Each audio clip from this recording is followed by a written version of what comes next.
Greetings and salutations, Greek students. We continue our study of the Greek language by looking at the aorist passive and the future passive forms of the Greek verbs that show up in the New Testament. So let's get right into it. We've already seen that the future middle, for example, lusomai, and the aorist middle forms, for example, elusamein, in lessons 12 and 13 of N. Clayton Croy's grammar. But unlike the present and the imperfect tenses, right? So we think of lu, omai, e, etai, amatha, esthei, ontai, or the imperfect elu, or elu, amen, u, eta, amatha, esthei, ontai, or anta, excuse me.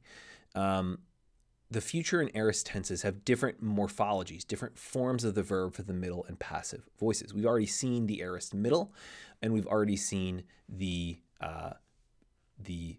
future middle. Now it's time to look at the future, or the aorist passive and the future passive. The aorist passive indicative, as we expect with an aorist, has an epsilon prefix. So an example, our favorite old example, luo, eleuthein, eleuthes, eleuthe, eleuthamen, eleuthetei, eleutheson. So the ending, thein, thes, they, thamen, theti, theson, has, that's the forms, but you also have that epsilon prefix as you would expect with the aorist tense. 1 Timothy 3:16 has a string of these aorist passives. So has e phanerothein en sarki. This is talking about Jesus who was appearing, or who was appeared in flesh. E dikaiothe, who was justified en pneumati, in the spirit. Who ophthe angelois, who was seen by angels. Ekerukthe en ethnason, who was proclaimed among the nations. Epistuthe en cosmo, who was believed in the world. Analemthe en doxe, who was taken up in glory. So these second aorist passives include, like the second aorist stem, a stem change, and unlike the second aorist active, the same suffixes, but without the theta. So there are second aorist passives, and the main thing here is with these second aorist actives, the stem has changed, but they occur with the same suffixes, ein, ace, a, amen, eti, ein, ace, a, amen, eti, ason. So they lack the theta, but otherwise they're the same. So there is a second aorist passive form. Future passive form. The future passive does not have a prefix and is marked by the suffixes thes.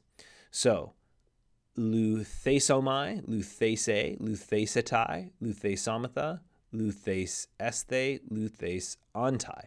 So this is just like what we have with the future middle, somai, se, setai, somatha, sesthe, sontai, but you have the theta eta as a replacement. Theta eta, thesomai, thes a, thes etai, thesomatha, thes esthe, thes ontai. Like the second aorist passive, there is a second future passive form, which is irregular. And so one of the examples of this is grapho.